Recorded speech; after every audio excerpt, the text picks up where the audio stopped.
네, 황교안 국무총리 후보자에 대한 임명 동의안이 오늘 국회에 제출됩니다. 여야가 청문위원 인선에 나서는 등 청문회 전국이 본격화됐는데요. 정관 애우, 기부 내역 등 청문회 쟁점 짚어보도록 하겠습니다. 한편 노무현 전 대통령의 6주기 추도식에서 장남인 노건호 씨가 여권을 향해 작심 비판을 쏟아내면서 정치권의 파장을 던지고 있는데요. 민영삼 포커스컴퍼니 전략연구원장 김태현 변호사 두 분과 함께 짚어보겠습니다. 네, 어서 오세요. 안녕하십니까? 예. 지난 주말에 있었던 노무현 전 대통령의 6주기 추도식의 파장이 연휴가 끝났는데도 불구하고 계속되고 있는 것 같습니다. 여전히 만만치 않은데요. 일단 노건호 씨가 개인적으로 한 말인지 아니면 다른 재단 관계자나 친노 인사들과 같이 협의를 해서 이 말을 했는지 여러 가지 이야기가 나오고 있는데요. 자, 각본을 누가 쓰고 연출을 누가 하고 배우는 누가 했느냐, 사전에 어떻게 좀 짰나 이런 이야기도 나오고요. 민 원장님 어떻게 보세요? 근데 아무튼 그 추도사 내용이 그 장문의 그 내용이기 때문에 아무튼 누군가가 작성을 했는데 노건호 씨가 일단 개인적으로 작성을 했다고 주최 측에서 그렇게 얘기를 하니까 일단 믿을 수밖에 없는데 그럼에도 불구하고 좀 내용상 의심이 가요. 의심이 가는 게 권력의 아버지를 죽음으로 몰아갔다 하는 부분은 아들로서의 아버지를 얘기한 건 충분히 이해가 가지만 그 다음 내용들이에요. NLL 그 발언이라든지 국정원 댓글 발언이라든지 그다음에 종북몰입 내용이라든지 정치 현실에 대해서 특히나 NLL하고 국정원 댓글 발언은 지난 총선 대선 때 이뤄진 일이거든요. 그럼 왜 작년 추모사 때는 노건호 씨가 얘기를 안 했을까 하는 생각이 들어서 결국에는 상황적으로 보면은 최근에 그 작년 추도식 이후에 금년 1년 동안의 어떤 상황, 정치 상황들에 대해서 상당히 서로 거기 의견을 나눈 과정에서 노건호 씨가 이렇게 결심하지 않았나 저는 그렇게 봅니다. 결국 쓴 거는 노건호 씨가 본인이 직접 써가 아무 도움도 받지 않았다고 하니까 믿어야죠. 어쩌겠습니까? 이거는 이게 불법행위도 아니고 범법행위도 아니고 강제 수사할 수 있는 노릇도 아니고 그러니까 본인이 썼다고 하니까 믿어야 되겠죠. 그러니까 저도 본인 쓴 건 맞는 것 같아요. 근데 문제는 정말 처음부터 끝까지 본인만 내용을 알고 있었냐? 최소한 누구와 내용을 상의하고 감수라고 하죠. 그런 것을 받았냐? 아니면 어느 정도 협의가 됐냐? 이런 부분인데 저는 어느 정도 협의가 되지 않았을까? 그래요? 좀 그렇게 보입니다. 왜냐하면 두 가지인데 하나는요. 아까 민영삼 원장께서 말씀하셨지만 시점이 너무 애매합니다. 1주년 때 이런 얘기를 했으면 잊어줄 수도 있었을 거야. 그렇겠다. 근데 5년 동안 가만히 있다가 사실 사람의 감정이 아버지에 대한 물론 때가 되면 다시 기억이 나겠지만 그런 어떤 지금 현 집권 세력에 대한 어떤 반감 같은 게 줄어들기 마련이거든요. 근데 계속 가만히 있다 6주년 때 더군다나 내년 총선 앞두고 1주년 그리고 이제 친노 세력이 2012년 총선 대선 패배하고 나서 수면 아래 가라앉았다가 특히 외곽에 있는 친노 강경세력들이 지금 좀 하나씩 올라오고 있지 않습니까? 그런 타이밍에 딱 맞춰가지고 저런 반론을 내놨다는 게 과연 이것이 혼자 단독 플레이일까? 친노 외곽 세력과 어떤 교감이 없었을까 하는 부분이 하나 있는 것이고 또 하나는 이 사건 이후에 문재인 대표 태도인데요. 문재인 대표 몰랐을 것 같아요. 만약 문재인 대표 알았다면 하긴 안 놔뒀겠죠. 왜? 어쨌든 지금 새정치연합이 위기에 몰리고 있지 않습니까? 못하게 했을 겁니다. 근데 문재인 대표 모르는 건 맞는 것 같아요. 이게 터진 다음에 문재인 대표가 원래대로라면 노건호 씨는 단독 작품이라면 사과 성명을 내든지 뭔가 마무리 졌어야 되거든요. 왜냐하면 문재인 대표는 노건호 씨 입장에서 봤을 때 지금 사이가 어떤지 모르겠지만 어쨌든 돌아가신 아버지와 가장 친밀했던 사이거든요. 그렇다면 어른으로서 한마디 해서 주저앉히고 이거 파문을 수습할 수 있을 텐데 문재인 대표 아무 얘기도 하지 않아요. 본인이 어떤 그 화살이 도는 거 알면서 가만히 있습니다. 이거 왜 그럴까요? 그러니까 저는 이게 뭔가 친노의 외곽 세력들의 어떤 사전 기획된 뭔가의 어떤 정치적 메시지이기 때문에 문재인 대표로서도 그것을 제지시키지 못하고 그냥 놔두고 있는 게 아닌가. 만약 정말 그 노건호 씨의 우발적인 단독 플레이였다면 문재인 대표가 저렇게 가만히 있을 이유가 없죠. 그렇지 않겠습니까? 그래서 저는 그런 두 가지 점에서 이건 아무래도 좀 사전에 기획된 것이 아니겠는가. 저는 그렇게 보고 있습니다. 네, 그리고 노건호 씨의 이번 발언을 두고 노무현 전 대통령의 직설 화법이 연상된다 이런 평가도 있더라고요. 어떻게 동의하십니까? 지금 굉장히 SNS상에서도 갈리고 있잖아요. 극렬적으로 현장에서도 그렇고 환호하고 그런 세력이 있고 그다음에 걱정하고 염려하고 또 더 나가서 비판하는 세력이 있는데 결국에 아무튼 어제 그날 6주기 추모식 날에 노건호 씨의 그 어투 그다음에 어조 표정은 완전히 아버지 노무현 전 대통령을 똑 닮은 그런 걸 제가 완전히 읽을 수 있었습니다. 특히 이제 그 노무현 대통령 전 대통령 같은 경우는 두 개의 모습이 있지 않습니까? 늘 이렇게 선동하고 선전하고 하는 아주 극렬하고 적개심 분노의 예. 그런 모습이 있는 반면에 통합해내고 지역주의를 극복하려고 하고 하는 아주 실력 있는 이런 그 통합의 또 행보가 두 얼굴이 있는데 이 첫 번째 얼굴 예. 분노와 저주와 적개심이 있을 때는 가감없이 선동적으로 이렇게 발설하는 네. 그런 그 모습이 노건호 씨의 그 추모사 읽는 과정에서 예. 저는 읽을 수 있었습니다. 예. 그래요. 자, 이 청와대 정책실장을 지냈죠. 노무현 정부에서 김병준 교수가 이런 이야기를 했습니다. 언론에. 노무현 전 대통령의 추도식이 현실 정치의 연장선상으로 부상을 했고 이는 노무현 정신을 거스르는 거다 이렇게 했는데 친노 내부에서도 이번 일을 가지고 약간의 어떤 비판이나 우려하는 이런 목소리도 좀 나오고 있는 것 같아요. 네. 그러니까 친노 내부의 네, 어떤 비판의 목소리가 좀 네. 두 개로 갈리는데 그래요? 지금 새정치연합 내부에 있는 의원들의 얘기는 갈립니다. 노건호 씨 잘했다는 사람도 있고 야 뭐 말은 할 수 있는데 그 추도식자를 과연 그렇게 했어야 했냐. 예. 이걸로 사람들이 우리를 어떻게 보겠냐. 분열이 더 가속화될 수 있다. 이렇게 현실 정치에 몸담고 있는 분들은 의견에 갈리는 것 같습니다. 네. 지금 보도 나와 있는 거면 뭐 친노계 중지의원이라고 해서 익명으로 나오는데 노건호 씨 발언을 반대하는 사람들이 있거든요. 물론 뭐 이석현 부의장 같은 경우는 잘했다. 뭐 콜라카시 톡 쏘는 맛이다. 글쎄 그 국회 부의장으로서 적절한 발언인지 모르겠지만 어쨌든 그렇게 말씀하셨습니다. 근데 문제는 친노 외곽에 있는 사람들. 어떻게 보면 거기가 진정한 친노의 힘이거든요. 외곽 조직들. 대표적으로 문성근 씨, 명계란 씨 적극적으로 찬성하고 있지 않습니까? 네. 외곽에는 친노 강경파들. 그렇기 때문에 아 이게 뭔가 친노 강경파들에 대한 메시지가 아니겠는가라는 그런 생각을 하고 있는 것이죠. 아까 말씀하시기에 노무현 대통령 닮았다고 했는데 맞습니다. 노무현 대통령 닮았습니다. 말투, 어조 똑같죠. 그런데 우리가 노무현 대통령 말씀을 잘 생각해 보면 노무현 대통령 굉장히 비판받을 강경한 말씀하실 때도 다 정치적 의도가 있었거든요. 네. 최소한 나의 지지자를 결집시키겠다는 강한 의지가 있어서 반대파가 해서 속된 말로 욕을 먹더라도 그냥 강한 말씀을 내뱉었던 건데 네. 그렇게 뭐 노건 씨 똑같지 않습니까? 김병준 정치실장 말씀이 시사하고가 꽤 크죠. 김병준 전 정치실장 뭐라고 하셨냐면 본인은 추도식 안 간다는 거예요. 네. 따로 한다는 거예요. 왜?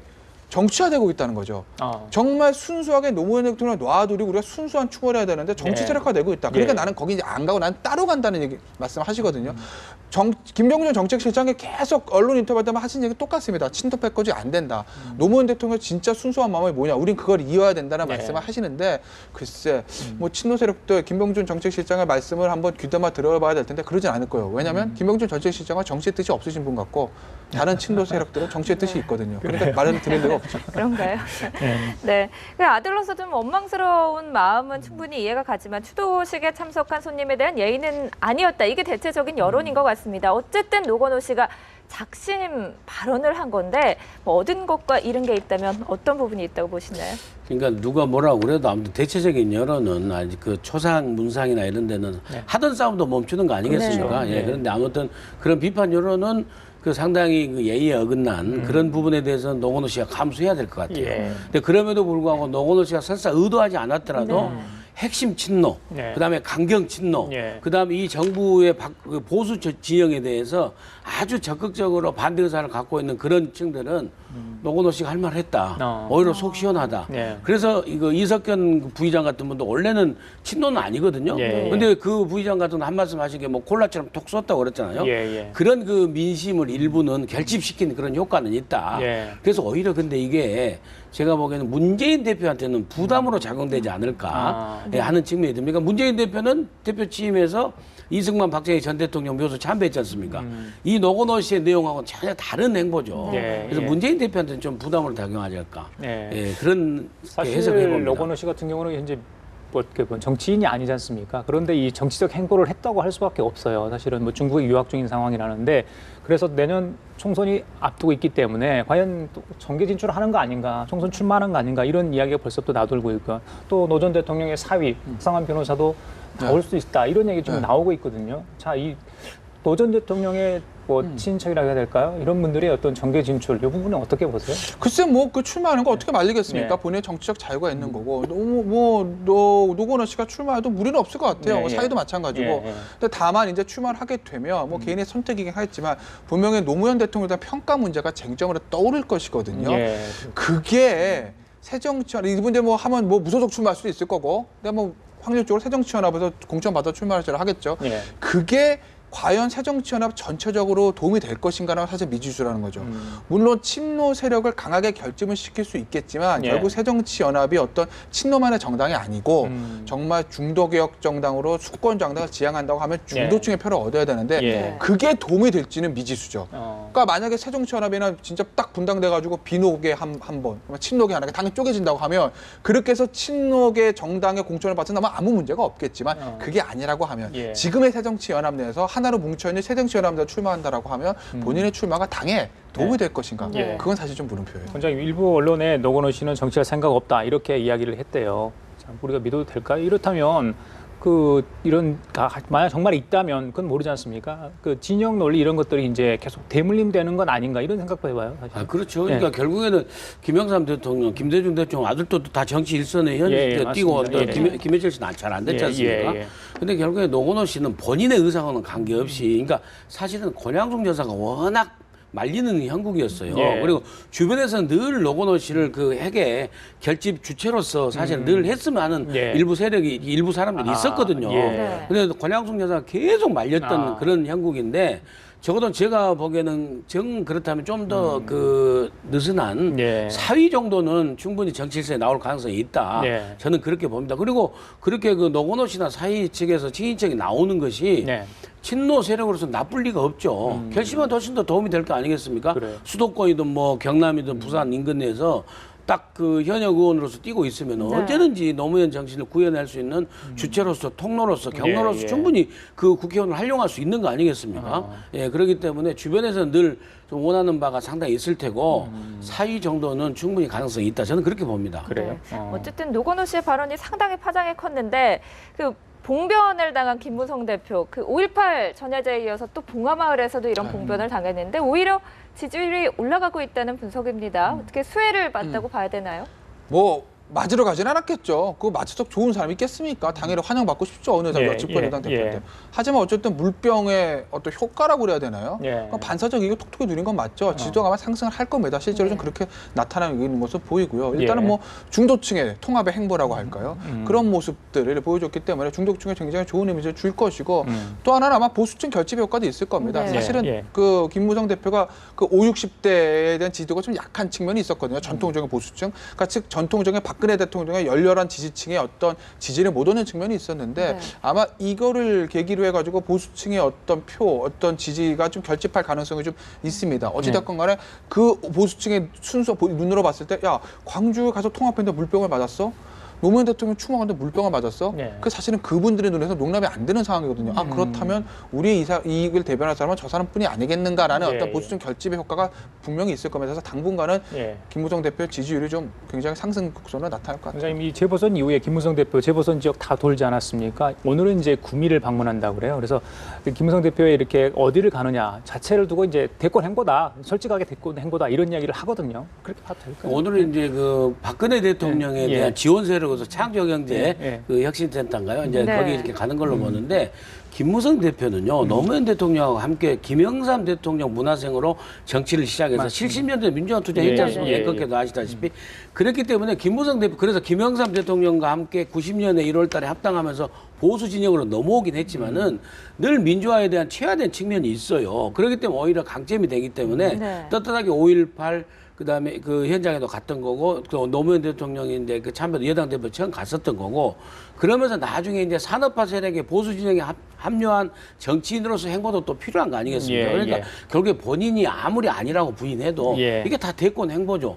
대권 행보지만은 억지로 가서 뭐 물병 맞으려고 가겠습니까? 근데 뭘 해도 되는 그런 측면이 좀 있는데 이럴 때일수록 더 낮은 키로 김무성 대표는 행동을 하셔야 된다. 저는 그렇게 보는데 그런 게 또 김무성 대표가 그랬잖아요. 그저께 그 헌정기념관에서 그 연설에서 대권은 하늘이 주는 거다. 나는 대권 자격이 없다. 그런 낮은 키로 계속 행보를 하면 할수록 김무성 대표의 지지율과 기대는 올라가지 않을까 그렇게 봅니다. 근데 정치 민주주의는 꼭 이렇게 내겠다 했는데 그건 어떻게 보세요? 그러니까 아직 이제 덜 됐다고 보는 거죠, 본인은. 그러니까 본인이 늘 그 지금도 민추협의 공동의장인가 대표직을 갖고 있기 때문에 좀 자신감 있는 그런 부분도 있지만은 그럼에도 불구하고 여기 진영의 토대가 되는 보수 진영과 진보 진영, 그다음에 산업화 세력과 민주화 세력, 그다음에 영남과 호남, 그다음에 세대 간 통합을 이루는 기수로서 굉장히 본인이 지금 그 포지셔닝을 하고 있는 것 같아요. 알겠습니다. 자, 야당 이야기 좀 해볼까요? 쇄신 노력에 애를 쓰고 있는데 이래저래 어려운 상황이 계속되고 있는 것 같습니다. 일단 혁신위원장 김상곤 전 경기도육감이 맡게 됐습니다. 지난 25일 날 수락 연설을 했는데 왠지 좀 자신감이 없어 보여요. 그래서 독배를 과연 든 건가 아니면 정말 혁신의 네. 아이콘으로서 제대로 좀 칼을 휘두를 수 있을지 여러 뭐 회의적인 시각도 있던데 원장님 어떻게 보십니까? 저는 이제 반반이라고 봅니다. 아, 그래요? 근데 우선 약간 이제 부정적인 제가 보기에는 우려가 한 51%고 기대가 이제 49%인데 예. 일단 김상곤 교육감이 힘이 없지 않습니까? 그러니까 과거에 박근혜 대통령께서 대표 시절에 홍준표 의원을 전혀 다른 계보의 홍준표 의원을 혁신위원장으로 내세워서 예. 그때 만든 게 대선 룰이에요. 2대 3대 3대 2. 그렇죠. 그래서 그걸로 사실은 박근혜 대표는 이명박 후보에게 떨어졌어요. 2007년 경선에서. 그 정도로 자기 이익을 자기 손해를 감수하고 모든 힘을 실어줄 만한 예. 네. 그런 어떤 그 주체가 있어야 되는데 그렇죠. 문재인 대표가 예. 과연 김상곤 혁신위원장한테 그런 힘을 실어줬습니까? 못 실어주잖아요. 그러니까 저는 혁신위원장 김상곤 혁신위원장이 하려면은 네. 문재인 대표가 말로만 내 모든 것을 기득권을 내려놓겠다가 아니라 우리 친노 이렇게 40몇 명을 불출마 선언하도록 예. 혁신위원장이 차라리 네. 선언을 해버리세요. 라는 어떤 정말 그런 칼을 쥐어주지 않는 이상 예, 예. 이 혁신위원회에서 공천혁신, 인사혁신, 제도혁신을 이루기는 상당히 어렵지 않겠나 저는 그렇게 봅니다. 야당이 당내기구, 혁신기구 만든 게 이번이 처음은 아니지 않습니까? 그래도 잘 했다는 얘기가 들려온 적이 거의 없었던 것 같은데요. 그래서 혁신기구가 혁신안만 만들고 칼자루는 또 지도부가 주게 되는 거 아니냐 이런 얘기가 벌써부터 나옵니다. 그렇죠. 이제까지 혁신하는 기구라는 게 사실 제대로 효과를 본 게 없었는데 네. 왜냐하면 좀 문재인 대표가 쉬운 길을 두고 돌아가서 그런 겁니다. 문재인 대표가 진짜 비노기의 의사를 받아 내려오든지 아니면 정말 오픈 플라이처럼 공천 혁명을 하든지 그러면 해결될 것이거든요. 그걸 안 하고 본인이 있는 상태에서 뭔가 답을 내놓으려니까 혁신이라는 사실 그런 어떻게 보면은 네. 어떻게 보면 정상적인 건 아니죠. 예. 지금 공조직인데도 혁신을 또 만든다는 거 옥상화 만드는 거 아니겠어요? 예, 예. 그런 문제가 나오는데 글쎄 저는 이 혁신이가 좋은 결과를 내놓을까에 대해서 사실 저는 조금 부정적이에요. 그래요? 왜냐하면 기본적으로 네. 지금 가장 여러 가지 문제들이 있지만 기본적으로 김상곤 교육감의 어떤 이념적인 결을 좀 모셔야 되는데 예를 들어서 그 문재인 지금 대표가 가장 대척점에 있는 외부 인사가 하나 예를 들면 한상진 서울대 교수 있잖아요. 대선평가 보고서 만든. 예. 그분이 했던 그 대선평가가 정답이죠, 사실. 그거대로 하면 그 새정치연합 집권할 수 있습니다. 그렇지 않습니까? 모든 중앙 언론지 사설에서 다 그렇게 지적을 하고 있죠. 예. 근데 그걸 안 받겠다는 거였잖아요. 만약에 그분이 지금 혁신위에 들어와서 자, 나한테 정권을 줘. 내가 한번 해볼게. 예. 중도개혁으로 가자. 강한 공청회만 할게. 라고 해서 좋은 안이 나오면 그걸 예. 갖다가 예. 지도부에서 받아들이면 잘 갈 거예요. 근데 예. 이 김상곤 교육감은 사실은 이념적인 결이 어떻게 보면 문재인 대표가 더 왼쪽에 가 있는 분이거든요. 그래요? 과연 그분이 그 새정치연합의 어떤 그 약점을 메꿀 수 있는 안을 네. 내놓을 수 있겠는가. 예. 물론 역설적인 건데 김상곤 교육감 내놓은 안은 친노진에서 무조건 받을 겁니다. 지도부에서 받을 거예요. 왜? 본인들과 이념적 결이 같은 사람이 내놓은 아니까 예. 받을 건데 그게 과연 정말 새정치연합을 성공으로 이끌 만한 아니겠는가, 안이 되겠는가, 저는 거기에 대해서 회의적으로 보는 것이죠. 그래요. 이 김상곤 전 교육감 혁신위원장이 됐는데 이 김상곤 전 교육감이 현재 어떤 상황에 처해 있는지를 단적으로 보여주는 만평이 있더라고요. 그 내용 한번 보실까요? 지금 이 한국일보에 어제 난 만평인데요. 예. 자, 지금 김상곤 교육감 자루를 쥐고 있어요. 혁신의 칼을 쥐고 있는데 지금 나눠져 있잖아요. 예. 저희 바이돌에서 저 칼을 꺼내 들고 지금 혁신의 칼날을 휘둘러야 되는데 과연 정권이 쥐어져 있는 상황인지 아닌지 지금 안 되고 있는 상황이죠. 자, 저 모습 보면서 어떤 생각 드셨어요? 지금 칼자루가 나눠져 있는데 쉽게 뽑을 수도 없는 상황 같아요. 뽑힐 수가 없죠. 그러니까 저는 저걸 해결하기 위해서는 결국에 한쪽에 그 큰 개파인 친노 측에서 예. 자발적으로 김상곤 혁신위원장한테 힘을 실어주고 예. 그것이 결국에 문재인 대표를 더 크게 만드는 더 큰 정치를 만드는 길이라는 걸 인식하고 네. 이 큰 개파의 친노 스스로들이 내려놔야 된다고 생각합니다. 우리가 잠시 잊었지만요. 17대 총선에서 17대 국회에서 그렇게 문제점이 많다 보니까 나중에 18대 총선에서 많은 사람들이 불출마 선언했어요. 대표적인 게 김한길 전 대표가 대표적인 사람입니다. 자기가 그 구로 금천에서 국회의원이었는데 18대 총선 불출마 선언을 했어요. 예, 예. 그리고 19대 때 다시 복귀했지 않습니까? 네. 그러니까 그런 책임지는 모습, 스스로 내려놓는 모습을 지금의 수도권의 친노원들은 왜 그 생각을 못하는지 모르겠어요. 그러니까 그분들에게 문재인 대표가 쌓여 있기 때문에 예, 예. 혁신위원장 아니라 혁신위원장 할아버지 하나님이 와도 잘 안 된다는 거 아니겠습니까? 그래요? 저 양쪽의 개파의 칼날이 저 바위 밑에 있는 예, 예. 그게 가장 큰 이 친노 개파의 칼이 저는 가장 크다고 봅니다. 그래요. 알겠습니다. 자, 그리고 노건호 씨 발언으로 참 이렇게 수혜를 봤다고 할까요? 황교안 이제 총리 내정자 이야기 주말 정도에 좀 줄어들었어요, 사실은. 그 청문회 이제 오늘 청와대가 이제 국회 인사 임명 동의안을 제출을 한다고 합니다. 자, 황 내정자 청문회 이제 준비에 뭐 연휴도 반납하고 열심히 준비를 했다고 하는데 여러 가지 뭐 쟁점들은 많은 것 같아요. 뭐 지난번에 한번 통과했기 때문에 가볍게 통과할 거다 아니다. 새로운 쟁점들이 부과하기 때문에 좀 더 세밀하게 보면 통과도 난망이다. 이런 이야기 나오던데 원장님 어떻게? 근데 기본적으로는 부여사님 뭐 구체적인 기본적으로 저는 지난번 청문회 때는 단체로 했지 않습니까? 네. 열 몇 명의 초대 내각이기 때문에. 예. 근데 그 단체로 했던 거고 이번에는 혼자 독상을 받았어요. 그다음에 저번에는 장관 국무위원인데 이번에는 국무총리지 않습니까? 더 톤이 세졌죠. 그렇기 때문에 독상에다 톤이 세진 거라. 그다음에 또 하나는 야당 상황이 이 황교안 그 총리 내정자의 청문회가 일종의 공공의 적이 됐지 않습니까? 그렇기 때문에 총력을 기울일 거예요. 진노 비노 할 것 없이. 그렇기 때문에 이런 세 가지 상황 변화가 상당히 어렵지 않겠느냐. 쉽지는 않다 이렇게 봅니다. 네, 그 쟁점들이 여러 가지가 예상이 되고 있는데 그 황교안 총리 후보자 전관 예우에 따른 고액 수임료 논란이 있었잖아요. 그 당시에 사회적으로 좀 기부를 많이 하겠다라고 했는데 그런 내역을 좀 밝힌다면 이런 부분에 대한 논란은 좀 줄어들 수 있을 거라고 보시나요? 선생님 법조계에서는 네. 어느 정도 지금 평가를 하고 있어요? 이 수임 관련해. 이게 사실 근데 황교안 법무부 장관이 이당 그 이제 태평양이라는 대형 로펌 가서 이제 대표인가요? 고문인가요? 제가 정확히 그 직위는 기억 안 나는데 한 1년에 1억 정도 받으신 거거든요. 한 달에 1억. 사실 1년 6개월 동안 16억 받으신 건데 그렇게 많은 액수는 아니에요. 제가 봤을 때는. 황교안 그 법무부 장관의 급여라고 하면 많은 물론 국민들은 야, 뭐 너 말이 되냐 이렇게 생각하시는 거 제가 납득 갑니다만 황교안 법무부 장관의 어떤 그 캐리어나 그런 걸 봤을 때 그냥 시장 상황으로 봤을 때 그 시장에서 이렇게 아주 많이 받은 것은 아니신데 급여를 받으신 거니까 이게 개인 수임이 아니라 사실은 회사에서 급여를 받은 것이기 때문에 그걸 가지고 사실 정관예우라고 하기는 사실 전 좀 무리가 있어 보여요. 만약에 이제 본인이 개인적으로 개업을 하셔가지고 소속담을 사건에 땡긴다 이런 표현을 쓰거든요. 막 사건 여러 개 하시면서 정관예우한테 전화해서 야 이거 내 사건이니까 알아서 처리해 뭐 이러고 편하게 했다. 그러면 정관예우 문제 생길 수 있겠죠. 이거 회사에 소속돼서 급여를 받으신 부분이기 때문에 그걸 이제 정관예우라고 말하는 건 조금 무리가 있는 것 같고 그리고 이제 그 기부 문제인데요. 글쎄 이게 기부 약속을 지키지 않았다. 뭐 재산 한 2억 줄으셨다는 것 같은데 그게 뭐 기억을 소비를 하신 거죠 기부하는 것인지 모르긴 하지만 글쎄 그 당시 법무부 장관 청문회 때 기부했다고 말씀을 하셨는데 당신이 2년 동안 기부 안 했으니까 총리 자격이 없다. 그쪽은 약간 좀 무리라고 생각되지 않아요? 네, 알겠습니다. 이제 마지막으로요. 지금 현재 법무부 장관직을 유지를 하고 있는데 이거에 대해서 좀 어떻게 생각하시는지 좀 여쭤보고 싶고 그다음에 이 부장검사 2명 차출을 청문회 팀으로 이제 불러들였지 않습니까? 그분이 얼건 논란이다 야권에서 그럼 시작을 하고 있던데 어떻게 보세요? 부장검사는 이제 법무부 소관이 소속이기 때문에 법대로 하면 할 수는 있죠. 그렇지만 국민 정서상 그건 안 좋은 거기 때문에 저는 돌려보냈으면 좋겠다는 생각이 개인적으로 들고요.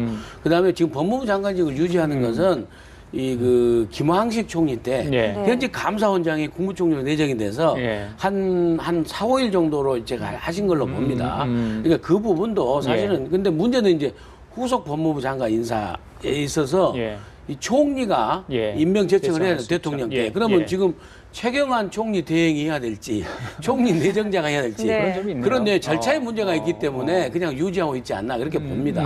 이게 설사 이제 만에 하나 이제 혹시 이 내정을 저희 국무총리 청문회를 통과를 못할 경우에 법무장관을 복귀하겠습니까? 법무장관을 그만두죠. 그러니까 그건 정치적으로 해결될 부분이라고 봅니다. 차출 부분에서 한 말씀 하셔야 될 것 같아요. 그러니까 이제 검사를 차출했을까 법에 보면 인사청문회 보면 국가기관은 도움 행정적 지원을 한다 이렇게 되어 있기 때문에 요청을 할 수는 있습니다. 근데 다만 이제 문제는 이 법무부에 있는 그 근무하는 검사들을 차출해 갔으면 좀 나은데 이제 일선 지검에서 한참 수사를 하고 있는 현직 부장들을 좀 차출했으니까 야 이게 너무 본인 인사청문회 준비하려고 현직 지검에 있는 수사력 배관을 넘어가는 거 아니냐라는 이런 비판 문제가 나오고 있는 거죠. 위법 문제는 위법은 아니지만 이런 부분들에 대한 비판은 그 황교안 총리 내정가 조금 감안하실 필요는 있을 것 같아요. 알겠습니다. 자 지금까지 민영삼 포커스 컴퍼니 전략연구원장 그리고 김태현 변호사와 함께 얘기 나눠봤습니다. 두 분 말씀 잘 들었습니다.